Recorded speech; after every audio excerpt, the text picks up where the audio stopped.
capítulo 24, a partir do verso de número 1 ao verso de número 7. Até o verso 7. Capítulo 24, verso 1 nos diz assim, irmãos: Mas no primeiro dia da semana, alta madrugada, foram elas ao túmulo, levando os aromas que haviam preparado, e encontraram a pedra removida do sepulcro. Mas, ao entrarem, não acharam o corpo do Senhor, o corpo do Senhor Jesus. Aconteceu que, perplexas a esse respeito, apareceram-lhe 2 varões com vestes resplandecentes. Estando elas possuídas de temor, baixando os olhos para o chão, eles lhe falaram: Por que buscais entre os mortos ao que vive? Ele não está aqui, mas ressuscitou. Lembrai-vos de que, como vos preveniu, estando ainda na Galileia, quando disse: Importa que o Filho do Homem seja entregue nas mãos dos pecadores, e seja crucificado, e ressuscite ao terceiro dia. Amém? Queridos, eu queria hoje ministrar sobre a ressurreição de Jesus. Todos sabemos que a ressurreição de Jesus, quando ela aconteceu e começaram a divulgar que Jesus estava vivo, e até mesmo os soldados que ali estavam se tornaram uma testemunha, se tornaram testemunhas oculares da ressurreição de Jesus.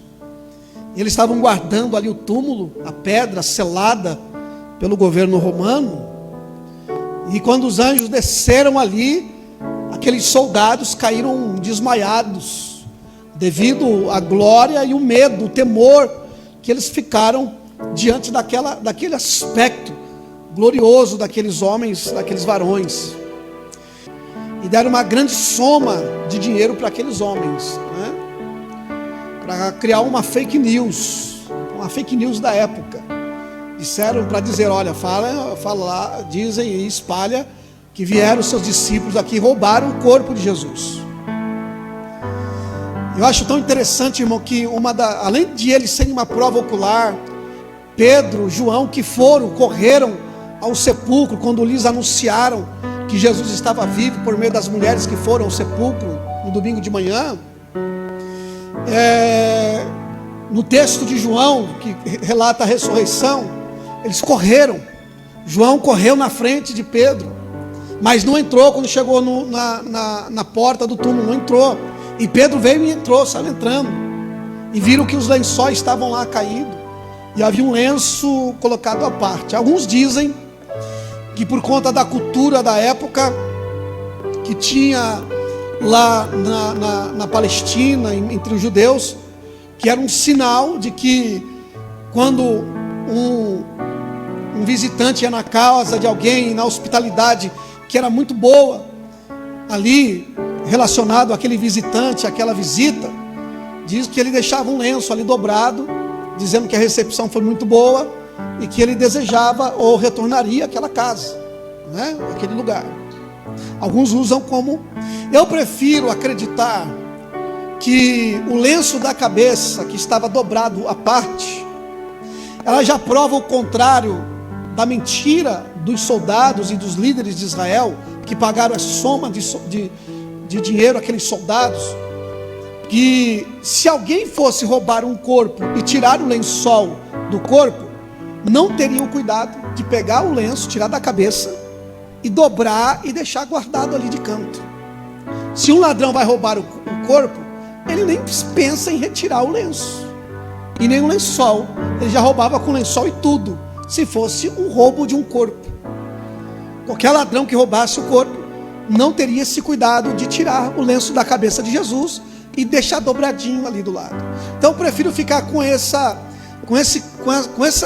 questão de que quando Jesus tirou o lenço na sua ressurreição, ele colocou de lado ali, guardado, para que fosse um sinal de que o corpo não foi roubado e de que ele levantou-se do túmulo vivo, ressurreto e glorificado.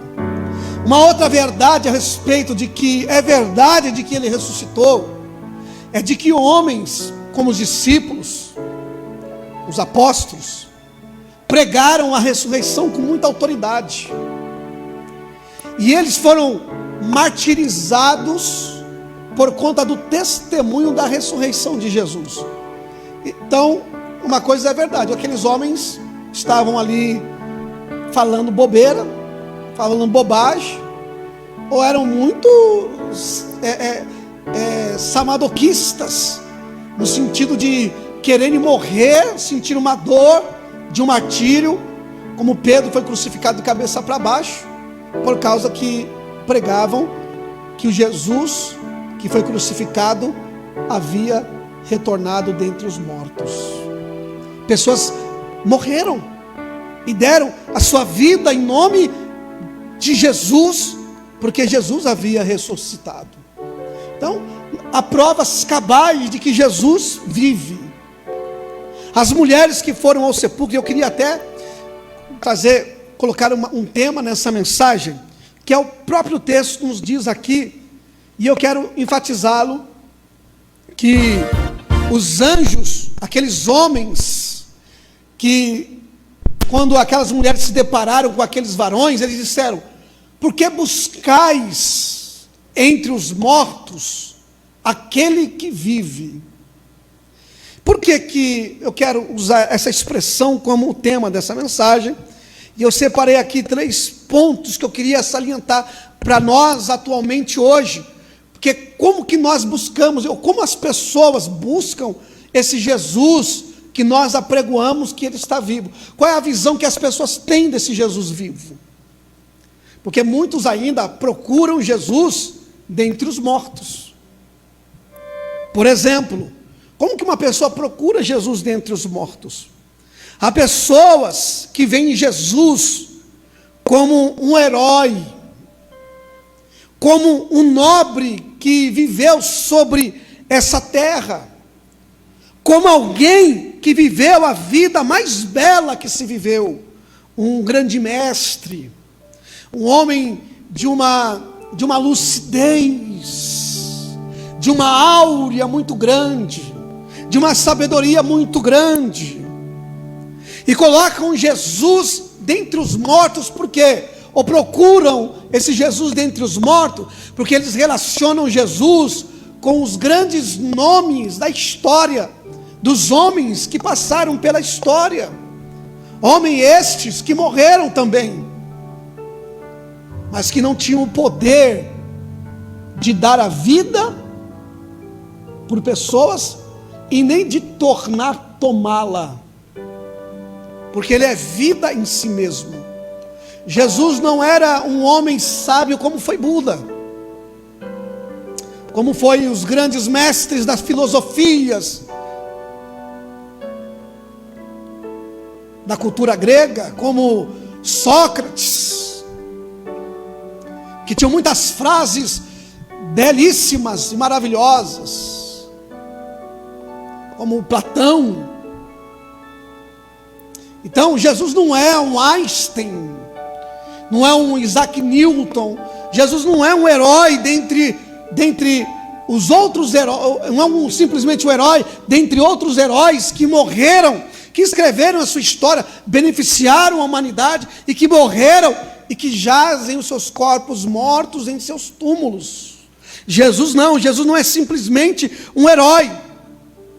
E você já parou para pensar, e pense aqui comigo, nós ficamos tão alegres, e assim, nosso imaginário vai tão além, quando olhamos para as histórias em quadrinhos, para os filmes de ação, que retratam a vida dos heróis. Superman tem características, né? A gente quer Às vezes as pessoas querem colocar em Jesus, fizeram do personagem alguns aspectos como um imaginário de um homem acima do bem e do mal, com todo o poder, como era Jesus, ou como foi Jesus. Querendo relacionar Jesus, aí tiram esse aspecto. Hércules, a história tem, não que Hércules é muito antes da história, mas você vê que no imaginário da ontologia das histórias das civilizações, sempre imaginaram um homem além das suas forças, com poderes extraordinários, mas homens que morreram também, e mesmo esses dos imaginários também morrem. E muitos outros heróis de filmes e desenhos, as pessoas fazem quase que uma comparação, mas Jesus não é simplesmente um herói do imaginário humano, porque os heróis também têm os seus pontos fracos. Os heróis têm as suas brechas, que são os seus pontos fracos, a qual eles são derrotados e mortos. Jesus não é um grande personagem da história, como eu citei alguns aqui. Ele não é simplesmente um homem, um herói, um grande mestre. Ele é o Senhor dos senhores. Ele é o Rei dos reis, a qual todos os joelhos se dobrarão, até mesmo esses grandes homens da história da humanidade, que fizeram grandes feitos, terão que se dobrar na ressurreição, terão que se dobrar diante da grandeza daquele que vive eternamente, que é o nosso Senhor Jesus, que tem o poder da vida em si, porque Ele pode dar e Ele também pode tornar a tomá-la. Ele pode, nós não podemos, os heróis não podem, os grandes mestres da história não podem, mas Ele pode, porque Ele é o Criador de todas as coisas. E muitas das vezes procuramos Jesus e queremos ver Jesus dentre os mortos. Não, Ele não está aqui. Porque procurais aquele que vive dentre os mortos? Ele não está morto. No túmulo de Jesus está. Ele não está aqui, porque Ele ressuscitou. Eu imagino Paulo, ao pregoar o Evangelho diante dos estoicos, dos filósofos epicureus que estavam lá no Areópago, homens que falavam da grandeza de outros homens, e Paulo chega ali e começa a pregar a ressurreição de Jesus dentre os mortos, o poder da ressurreição.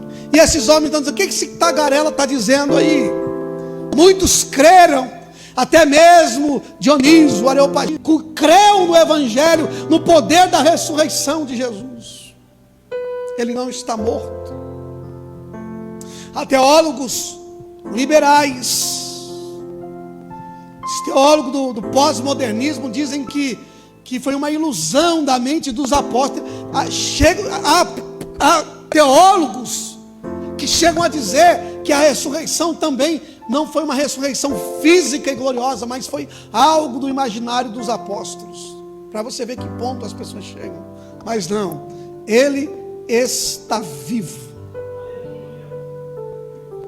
e sua vida está presente em cada um de nós. Há pessoas que veem Jesus como um homem cuja vida apenas deve ser estudada, e cujas palavras devem ser apenas analisadas, e cujos ensinos apenas estudado, analisado.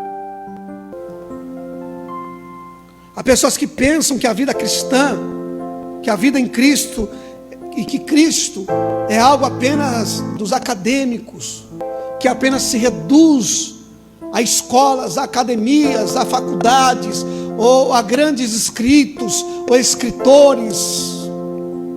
Você já parou para pensar, irmãos? Eu louvo a Deus pela vida dos irmãos aqui, que estão hoje numa sala teológica. Eu louvo a Deus. Uma coisa muito boa é estar fazendo teologia. Sim, aprenda. Quanto mais puder buscar o conhecimento, busque. Mas que esse conhecimento sempre venha convergir em Cristo. Porque se eu aprender todo o conhecimento do homem, da teologia de Deus, se não tiver o amor que representa em Cristo, representado em Cristo, todo esse conhecimento para mim não vai valer nada, não vai valer nada para nós. Então há uma tendência hoje, de fato, irmãos, não só aqui, mas em todos os lugares. Você vê que como cresceu as escolas acadêmicas teológicas, quantas pessoas estão fazendo teologia e crescendo no conhecimento teológico, mas infelizmente elas crescem no conceito da informação, de absorver informação, mas elas não crescem no conhecimento de Jesus. Porque o conhecimento de Jesus não é apenas saber o que Ele fez, o que Ele operou de milagres, o que Ele falou. O conhecimento de Jesus é viver Jesus diariamente, sendo teólogo ou não. E hoje cresceu muito, muito mesmo, né, que os irmãos não desanimem, né? Não é, logicamente, a escola teológica é algo extremamente muito importante para a vida da igreja e para a vida de vocês primeiramente. Mas que esse crescimento teológico possa cada dia fazer com que vocês conheçam mais e mais a respeito do nosso Senhor Jesus, do seu poder e da sua ressurreição. Então Jesus não é apenas um ser de análise um objeto de análise, seja científica, teológica, o que quer que seja. Ele é alguém para se relacionar, é alguém para se viver dia a dia, andar com Ele, viver com Ele, falar dEle, sabe, amá-lo acima de todas as coisas. Jesus, nós temos que se relacionar pessoalmente com Ele. Sim, nós temos a escrita, onde se fala a respeito de Cristo. Não abramos mão disso, jamais, da Bíblia, da Escritura, porque a Escritura fala de Jesus. Não abramos mão, irmão, jamais das Escrituras, porque as Escrituras é o que falam a respeito dele. O próprio Jesus diz: elas de mim testificam. Mas que esse conhecimento não seja somente acadêmico, não seja somente racional. Esse conhecimento, ele tem que, sabe, descer para o coração e se expressar no dia a dia, na vida, na nossa vida e na vida das pessoas através de nós. Por isso que muitas das vezes as escolas se espalham, se multiplicam, mas as reuniões de orações têm diminuído a cada dia. Porque é na oração, no conhecimento e na oração que nós temos relacionamento com Deus. Uma vida de oração, uma vida de relacionamento íntimo com o Senhor, em súplicas, em oração, orando pelas famílias, orando pelos amigos, orando pela igreja, orando por si mesmo. Então Jesus não é apenas um ser, um objeto de estudo. Ele é um ser que está acima de todas as coisas, que sim, de fato, ele transcende o tempo e o espaço, mas ele é tão presente na nossa vida todos os dias, que muitas das vezes nós lemos sobre ele, falamos sobre ele, mas não se relacionamos com ele. Não abraçamos Jesus, não se relacionamos, não expressamos o nosso amor de fato. Então, que essa presença de Jesus seja uma realidade em nós, que esse poder da ressurreição seja uma realidade na nossa vida, a todos os minutos que nós possamos respirar. Por isso que Paulo diz: o viver para mim é Cristo, e o morrer é lucro. Quem pode dizer amém? E eu encerro nesse tópico dizendo: aquele relógio daqui está errado, irmãos, olha só, já são 7:55, e eu crente que é 7:40, e eu estou aqui no reloginho aqui, 7:40 aqui no reloginho, mas já são 7:55, então deixa eu acelerar essa mensagem aqui, apesar de ser já o último tópico. Há aqueles que veem Jesus, irmão, apenas como um grande exemplo, um grande modelo perfeito a ser seguido, e de fato ele é. Mas ele não é um exemplo perfeito a ser seguido, sabe, que está tão longe que é inalcançável. Ele é um exemplo sim a ser seguido, né?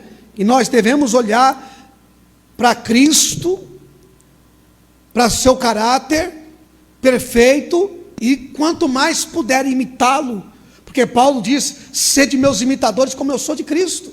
Paulo alcançou um nível muito bom, né? Quase, vou dizer perfeito, né? Em Cristo. E assim também nós devemos imitar a Jesus em tudo, porque a Bíblia diz que devemos andar como Ele andou, devemos viver como Ele viveu, devemos aprender dele, que é humilde e manso de coração. Então às vezes olhamos para Jesus e vemos um ser perfeito, um modelo a ser copiado, mas quando olhamos para esse exemplo perfeito, nós nos desanimamos na nossa fraqueza, na nossa condição de pecado. Você já parou para ver, irmãos, que nós não aceitamos de fato a perfeição? Até quando olhamos para alguém com nível espiritual, não vamos dizer perfeito, a gente sempre está dizendo assim, a gente sempre estamos se limitando, dizendo assim, não existe ninguém perfeito. Ninguém é perfeito. Quando Deus diz para Abraão: Abraão, anda na minha presença e sedes perfeito. Talvez você não alcance o nível do 100%, mas você tem que estar no 30%, tem que estar no 5%. E esse 5% não pode ser sempre 5%. Esse 5% de hoje, amanhã tem que ser 10%. Amanhã tem que ser 20%, 30%, até chegar no 99,99% e Jesus te levar para o céu. E lá no céu, na glória, nós nos encontrarmos realmente no estado de perfeição, em todos os aspectos. No céu seremos 100% perfeitos, segundo a imagem de Jesus, segundo Cristo é. Então nós precisamos de fato olhar para esse modelo de perfeição e não nos desanimarmos, que nós devemos alcançar e buscar em Cristo a perfeição de Jesus. Talvez não alcancemos, mas nós estamos correndo. Paulo diz assim: eu corro para o alvo, eu sei que não alcancei ainda, mas estou correndo em direção a Ele. Eu estou me esquecendo das minhas fraquezas, das minhas quedas, das minhas imperfeições, dos meus desafetos, das minhas situações de humilhação, das minhas coisas ruins. Eu vou me esquecendo, vou ficando para trás, mas eu vou correndo na direção do alvo, para a soberana vocação de Deus em Cristo Jesus. Ele não se considerava de alguém que alcançou, mas ele não estava estagnado, parado, estacionado, sem essa busca de melhorar todos os dias, segundo a imagem daquele que nos criou. Você lembra quando nós estudávamos, quem foi passou pela primeira série aqui, ou a segunda série, nós tínhamos aquele caderno de caligrafia, né? Quem pegou esse tempo aí? Que vinha aquele caderno com todas as letras lá em cima, né? Não tinha aquelas letras? Perfeitinho, né? E aquele caderno de caligrafia era para quê? Para nós copiarmos as letras e a gente começar com aquele garrancho, não dava. Eu digo para vocês, irmãos, eu desisti no começo. A minha letra é feia pra caramba. A minha letra é um garrancho, porque eu desisti de querer alcançar aquela perfeição. Esses dias eu estava vendo um vídeo, uma pessoa que, sabe, escrevia com aquelas letras, sabe, garrafais que fala? Garrafal, com as letras bonitas. Eu falei, meu Deus, que letra perfeita. Mas por quê? Eu vi a explicação dessa pessoa, porque ele se aplicou naquele treino daquelas letras. Ele foi treinando. Então, ele chegou no estado de perfeição do conhecimento, da inscrição da letra e das palavras. Eu desisti no começo. Eu desisti tanto, irmão, de fazer letra, o nome que eu escrevo até hoje, eu fico fazendo letra por letra, tudo em letra de forma. E é pior ainda. Eu voltei esses dias agora, foi esses dias agora que eu voltei a escrever em letra de mão. Se você pegar os meus cadernos, tudo letra de forma. Porque eu desisti de fazer letra, porque isso era tudo errado, eu não conseguia. Sabe, irmão, parecia que eu não tinha coordenação motora. Mas tinha um caderno de caligrafia, mas desisti porque não queria treinar, não queria disciplina. Aí a gente desiste. Aí vinha a professora, falava, não, meu filho, não é assim, né? Com todo carinho, pegava na nossa mão, vem cá, vou te ensinar, e pegava. Aí, vai aqui, ia lá em cima a letra, até a linha, voltava. E a gente começava um pouco e daqui a pouco desistia de novo. É assim que Jesus faz na nossa vida, irmãos. Aquilo que a gente não sabe fazer, Ele vem com carinho, com amor, e vai, meu filho, é desse jeito, vem cá, vou te ensinar para você aprender a melhorar aqui, a melhorar ali, a aprender desse jeito, até você chegar. A gente às vezes olha para um estado de alguém, para o nível espiritual de outra pessoa, que está lá, um nível mais além do que o nosso, e a gente fala assim, não existe ninguém perfeito, eu não acredito que essa pessoa seja assim, tão boa, ou tão, sabe, tão espiritual, alguma coisa de errado, a gente não aceita. A gente não aceita porque em nós há falhas, há defeitos, que nós não queremos acertar, então nós não queremos ver no outro, que o outro está melhor do que a gente, que nós devemos tomar como referência e aprender também com o outro. Então por isso que Jesus fala assim, vem cá, pega na nossa mão e vai nos ensinando como agir corretamente, como fazer, até chegarmos no estado de perfeição. Assim é a nossa vida, irmãos. Jesus está nos ensinando, Jesus está nos guiando para o caminho da perfeição, de glória em glória, de fé em fé, até que chegamos à estatura de varão perfeito. Quando eu era menino, falava como menino, discorria como menino, até chegar a ser homem, a estatura de varão perfeito. Hoje vemos por espelhos, em partes, mas um dia o veremos como ele é, face a face, em plena perfeição. Amém? Então não desanime, irmão, se você tem uma falha, um defeito. Você não pode desanimar, estacionar, achar assim, esse defeito da minha vida, eu vou conviver com. Não, irmão, vai acertando. Deus está assim, ó, eu estou pronto a te ajudar. Basta você querer esse defeito, essa falha moral, esse pecado, aquilo que a gente sabe é de ruim na gente. Vamos acertar que é melhor, que é bom, porque o Senhor está disposto a nos ajudar. Até que nós alcançamos naquela área um estado de perfeição. Aí depois Deus vai trabalhando em outra área na nossa vida. Amém? Que Deus abençoe em nome de Jesus a sua vida. Aqui eu encerro essa mensagem para o teu coração. Jesus está vivo. Diga amém. Ele não está morto. Ele está sentado no trono de glória. E Ele está aqui presente para abençoar a tua vida, para abençoar a tua casa, a tua família. Vamos se colocar de pé, em nome de Jesus.